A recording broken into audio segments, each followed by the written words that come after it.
Hi guys, it's Steffi from the Novelty Corner and welcome back to my channel and welcome to another Books Beside My Bed video. For those of you who are new here, I film one of these every week where I wrap up the last 7 days worth of reading, and for those who are very familiar with the series, welcome back. I do apologise if you can hear the outside noises, but I need to keep the windows and everything open. I just need some fresh air in this place. That's what happens when you get cooped up for so long. This is my reading week from the 12th to the 18th of April. I read 13 things this week. There was a bunch of short stories in here that counted towards the 13.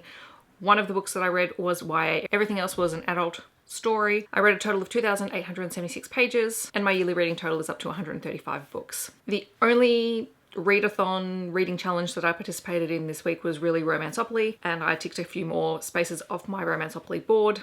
So let's jump into all of the books. The first book that I read or reread this week was Force of Nature by Jane Harper. This is the second book in the Aaron Falk series. It was originally published in 2017 by Pan Macmillan. I gave it 4.5 out of 5 stars. This is an Australian crime novel that takes place in the Juralang Ranges when the whistleblower in his latest fraud case goes missing while on a corporate hike through the bush. Aaron Falk is called in and sort of caught up in the mystery surrounding the disappearance of Alice Russell and what may or may not have happened in the bush with the members of this corporate team. I really enjoy Jane Harper's work and I really enjoy Force of Nature, but it's very different in tone to The Dry. And I think the storytelling style in this one is probably why I didn't rate it 5 stars, because we spend every alternating chapter. One chapter is told from Aaron's perspective, the other is told from the perspective of one of the women in the hiking group in the bush. The story sort of evolves that way, and I really like that way of telling the story, but it's just a little bit different in tone to what I'm used to with the Aaron Falk books. That said, we do get a lot of character development for Aaron in this book, so it's a great read. I highly recommend it. Then I read Reborn yesterday by Tessa Bailey. This is her new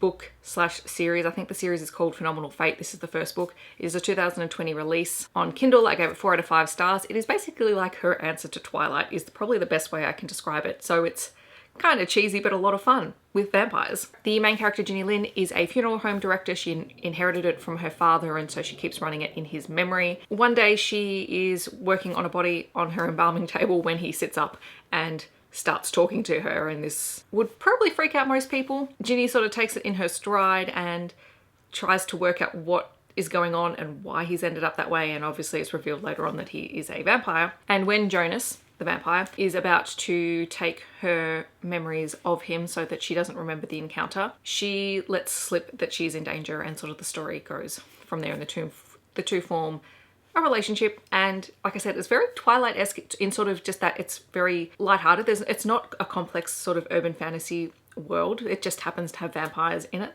and I kind of liked it, so I'll keep reading the series. Then I read The Beast by Katie Robert. This is book 4 in the Wicked Villains series. It is a 2020 release from Trinkets and Tales LLC, and I gave it 5 out of 5 stars. I read this for the Romanceopoly challenge Passion Place, which was to read an erotic menage or reverse harem book. So this was a menage book. All of the books in the Wicked Villains series follow Disney-style fairy tale characters, mostly the villains, and their relationships, but it's a very mob style story. It's set in a city that is divided into territories and different people rule the different territories, so it's very mob style, which I quite like. They're very short as well, so there's not a lot in them, and they're very smutty. What else can I say about it? But this one was Gaeton, Beast and Isabel story, and Gaeton and the Beast were the enforcers for Isabel's father, and at one point in the past she was dating both of them at the same time, and when her father passes away, both the enforcers leave his territory and Isabel is sent to bring them back to help her sisters keep the peace, so to speak. So it's really about what she bargains for in getting them back to work for her family. Following that, I did read a selection of short stories that are set in the same Wicked Villains world. There was a couple of bonus shorts that were set after Desperate Measures, which was the Jasmine Jafar book. There was an extra short story focusing on Tink and Hook. There was a Valentine's Day short, which I think was Aurora. I forget who else was involved in that one. And there was also an Extra Beast short story. So I've read all of those. I'm not really going to review them because they were all maybe 12 pages long, if that. They were very short, but they were fun. I like this series. I also read Wilde Invitation by Nalini Singh. This is a collection of novellas from the Sci Changeling world. It was published in 2013 by Galant, and I gave it 5 out of 5 stars because I love this world and I love the side characters, and it was nice to get to read some stories about them. So there were 4 novellas included in the series. The first one was either Beat or Beast of Temptation, I can't remember, and this was a Tamsin and Nate story. Tamsin is the healer of the Dark River Leopard Pack, and it's really how she and Nate get together, which has never really been talked about in the main, had not been talked about in the main series, but we had met her and Nate when they were a well-established couple and had 2 kids who were absolutely adorable. So this was nice to get their backstory. There was Stroke of Enticement, which follows Zach, who is one of the Sentinels for the Dark River Pack, and his human mate, Annie, who is a school teacher. So that was kind of cool because there haven't been too many changeling human relationships in the series. There've been some, but not a huge number of them. Declaration of Courtship, which was Cooper and Grace, and that was a Snow Dancer Wolf Pack novella. And Texture of Intimacy, which was Lara and Walker. Lara is the healer for the Snow Dancer Pack, and Walker is one of the Psy that lives there. They were really fun to read, and I really enjoyed them. They were very comforting reads for me this week. It was just nice being back in a world that I know that I love. Then I read Canto Bight, which is another collection of novellas by Saladin Ahmed, Ray Carson, Mara Grant, and John Jackson Miller. This was published in 2017 by Arrow Books. I gave it 3 out of 5 stars. I did listen to the audiobook for this, and I have to say I sort of half-heartedly read this. The first 2 novellas were not too bad, and I was reading along with them while listening to the audio, and then they just started to feel a little bit repetitive. Mara Grant's novella was probably my favourite. That was one that was sort of a con artist mystery thing set in a club on Canto Bight. Canto Bight is one of the worlds that I think was in the second to last Star Wars film. All of them are set there. All of the stories in the book are set there. That's the title of the story, but they just started to feel repetitive.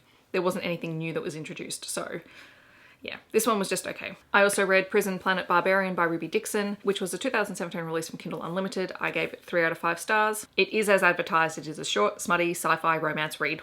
What else can you say? The main character, Chloe, is kidnapped by aliens and ends up in a prison planet, and then she is claimed as a mate by Jutari, I think, and then there's a prison escape. I think this was like 160 pages long. There's not much in it. Then I reread Magic Shifts by Lona Andrews. This is book 8 in the Kate Daniels series. It was published in 2015 by Ace. I gave it 4 out of 5 stars. Kate and Curran have broken away from the pack. They've moved into their new place. They're starting to set themselves up independent of the pack, and then the pack offers them the controlling shares in the Mercenary Guild in an effort to completely separate Curran from the pack because all of his finances are tied up in various pack businesses. Meanwhile, while they're trying to sort out all of this and whether or not they're actually going to take the deal, they find out that Eduardo, one of their friends from the pack who had decided to go and work for the Mercenary Guild, has gone missing on a job, and they're asked to help try and find him. And then there's some big bad evil stuff happening, and this book has a djinn, so I like djinn stories. They're great. I really enjoy the Kate Daniels world. This was just comforting to read. I also read The Surprising Power of a Good Dumpling by Y Chim. This is a Love Oz YA contemporary story. It was published in 2019 by Allen and Unwin. I gave it 4 out of 5 stars. It was a really great read. I read it for the Romanceopoly Challenge coffee shop to read a book with food or drink either in the title or on the cover.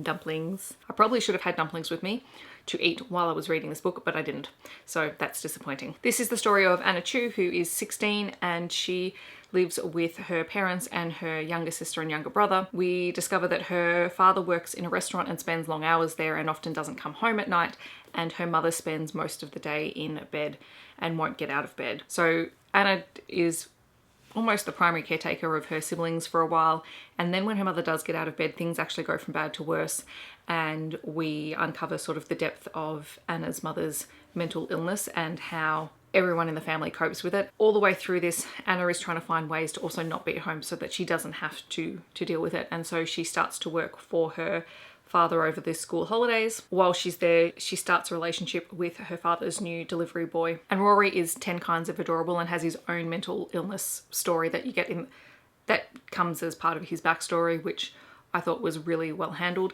So obviously there's a lot of trigger warnings in here for mental health, for attempted suicide. This was probably not the best week for me to read this book, I will admit, personally, but I did really enjoy it. I think Y Chim did a fantastic job. It's a great book. And then finally I read Magic Binds, also by Lona Andrews. This is book 9 in the Kate Daniels series. It's the penultimate book in the series. It was published in 2016 by Ace, and I gave it 5 out of 5 stars. I read this for the Romanceopoly Challenge City Lane to read an urban fantasy book that was written in the last 5 years. And this was first published in 2016. This edition was re-released in 2017, so I think I'm well and truly covered off on that. This is sort of the first book where Kate and Roland really come to blows by the end of the book. And honestly, this book is really a massive setup for the final book in the series. So there are things that happen in the story and things that progress the story, but on its own, I think, even though I gave it 5 out of 5 stars, I know that this is working its way up to book 10. I squeal all over this book because, one, more Barabbas, more Christopher. We finally find out who Christopher is in this book. This is a reread, so I already knew, but it finally came out in this book and I'd forgotten some of the details of it, and it was just great. And then we sort of get more hints at the actual relationship between Barabbas and Christopher, and it's adorable. I want their book. I want a book of them. I would read any totally random story about those two characters.